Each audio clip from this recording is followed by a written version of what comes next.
जय श्री कृष्ण, जय श्री राम, जय गौ माता, जय राधे श्याम। 28 तारीख को प्रदोष व्रत आ रहा है, तो सभी साधकों को कहूँगा मैं भगवान शंकर का वंदन पूजन करें, क्योंकि शिवलिंग के दर्शन मात्र से जीव का कल्याण होता है। आप देख रहे हैं तुलसी तपोवन यूट्यूब चैनल पर एक अद्भुत बात भगवान शंकर की, जिसमें कहा गया अभिषेकम नैवेद्यम नमस्कारम च तर्पणम यथाशक्ति सदा कुर्यात कर्माशो पदप्रदम। आप भगवान का अभिषेक करते हैं, उनको भोग लगाते हैं, नमस्कार प्रणाम करते हैं, परिक्रमा करते हैं, इससे निश्चित रूप से शिव पद की प्राप्ति होती है। इसमें कोई संशय वाली बात नहीं है।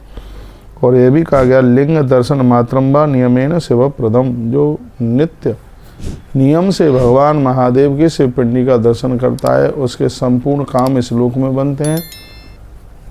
मृत्यु के बाद में वह मोक्ष को प्राप्त होता है, इसमें कोई संशय वाली बात नहीं है। जन्म पत्री का ऐसा कोई दोष नहीं है जो प्रदोष का व्रत करने से जो जन्म पत्री का दोष है वो समाप्त न हो जाए, बिल्कुल ढीला हो जाएगा। इसलिए भगवान के भक्तों को चाहिए, यूँ तो वो प्रत्येक दिन भगवान शिव का वंदन पूजन अर्चन करे, लेकिन प्रदोष वाले दिन को वो बहुत ध्यान में रखे, भगवान शिव पर एक लोटा जल चढ़ाए, क्योंकि वर्णन है, लिखा गया लिंग दर्शन मात्रम, शिवलिंग के दर्शन मात्र से व्यक्ति की नकारात्मकता खत्म हो जाती है, उसकी एक सोचने की ताकत बढ़ती है, उसकी काम करने की क्षमता बढ़ती है। इतनी बड़ी महिमा है। बताते हैं कि रावण के पास इतनी ताकत थी, इतनी शक्ति थी कि उसने कैलाश को ही उठा लिया। ये सिर्फ दशानन की ही बात नहीं है, कोई भी भगवान शंकर की पिंडी को स्पर्श करेगा, उसको टच करेगा, तो उसकी ताकत बढ़ेगी ही, उसकी शक्ति बढ़ेगी, उसकी ऊर्जा बढ़ेगी। कहते हैं कि रावण बहुत बड़ा विद्वान था, तो भगवान शंकर की आराधना पूजा करने से माथे की गांठें खुल जाती हैं, बुद्धि का बहुत विकास होता है।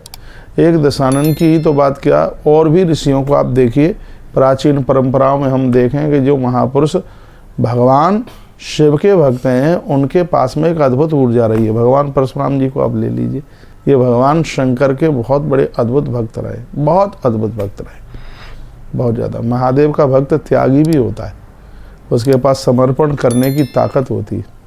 और सबसे बड़ी बात है कि शंकर का भक्त है वो निडर होता है, वो निर्भीक होता है। महात्मा मार्कंडेय जी को आप देख लीजिए, शंकर के भक्त थे वो, उम्र 12 साल की थी, आज भी नहीं मरे, आज भी जिंदे हैं महादेव की कृपा से।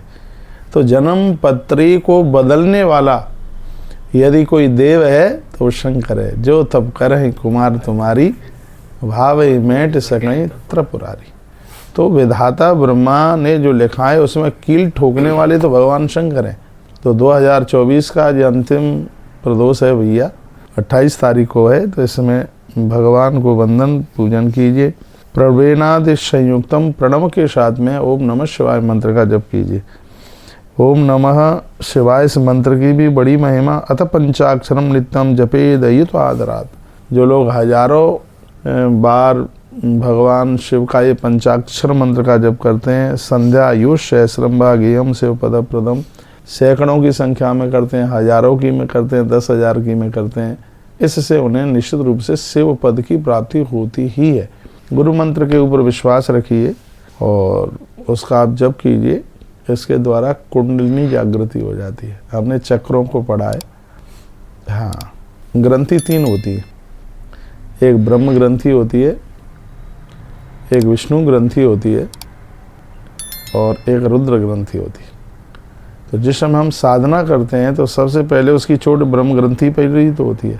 मैंने रामेश्वरम से चक्रों के बारे में सुनाया है, तब इसका जिक्र किया था। अब ये 3 मिनट की वीडियो में तो ये सब चर्चा होगी नहीं, आगे जब आपको कोई कथा सुनाई जाएगी तब इस बात की जरूर चर्चा होगी। गुड़ेन नवनीतेन भस्मान उत्तराचुई लिंगम यत्नेन विद्वान्ते यजे तदनुसारतः।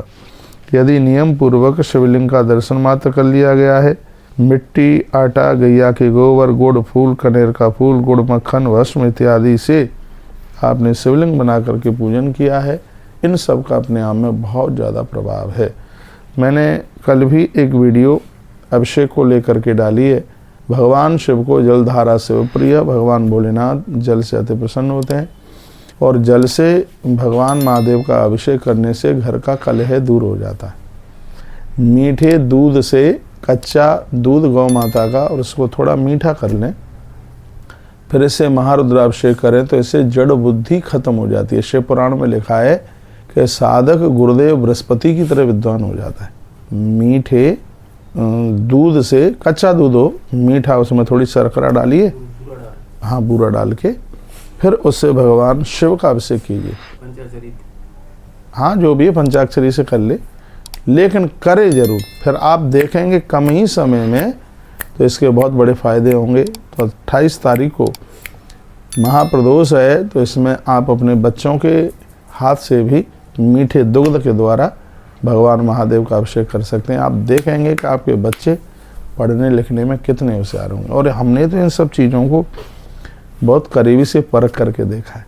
तो ये तो महापुरुषों का एक बहुत बड़ा अनुभव है। स्पष्ट लिखा है कि गुरुदेव बृहस्पति की तरह लोग विद्वान हो जाते हैं। कच्चे दूध में चीनी डालकर उससे अभिषेक करने की इतनी बड़ी महिमा है।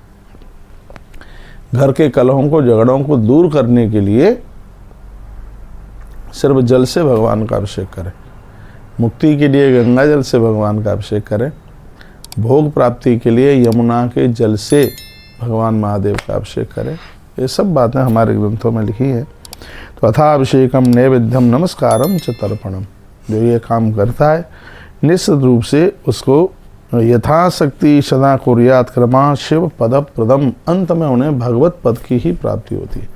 ये धरती पर अद्भुत आनंद के साथ वह जीवन जीते हैं और अंत में उनको सदगति मिलती है और वो भगवत धाम को प्राप्त होते हैं। बहुत बहुत धन्यवाद, आपने वीडियो को सुना। वीडियो को आगे जरूर भेजिए जिससे और भी लोग लाभान्वित हो सकें। 28 तारीख को प्रदोष वाले दिन भगवान महादेव के ऊपर तिल काले चढ़ाइएगा, बेल पत्नियाँ चढ़ाइए, फूल इत्यादि से उनको पूजन करें। बेर मिल जाए तो बेर चढ़ाएं। भगवान शंकर की कृपा को आप समझें। जिनके ऊपर यह कृपा कर देते हैं सगरे देवता उनके ऊपर अति प्रसन्न होते हैं। जय महाकाल। हर हर महादेव, घर घर महादेव।